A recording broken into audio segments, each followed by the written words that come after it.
একটা বিবাহিত মেয়েকে একবার প্রশ্ন করা হয়েছিল, আচ্ছা আপনার কাছে কি মনে হয়, আপনার বিয়ের পর আপনার স্বামীর বাড়িতে এবং আপনার নিজের বাড়িতে আপনার মূল্য বেশি নাকি আপনার স্বামীর মূল্য বেশি?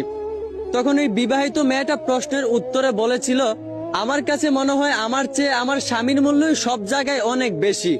কারণ আমি দেখেছি, আমি আর আমার স্বামী যখন আমার স্বামীর বাড়িতে খেতে বসতাম, তখন দেখতাম আমার শাশুড়ি মাছের বড় পিসটা আমার স্বামীর প্লেটে দিত।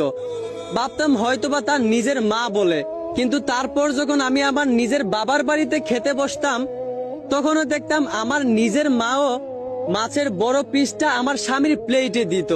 ঠিক তখনই আমি বুঝতে পারলাম যে একটা মেয়ে বিবাহিত হওয়ার পর তার স্বামীর মূল্যই সব জায়গায় অনেক বেশি থাকে, তার মূল্য সব জায়গায় এতটাও থাকে না। আসলে মেয়েদের জীবনটা অনেক অদ্ভুত। পরিবারের বড় মেয়েটাও একটা সময় অন্য একটা পরিবারের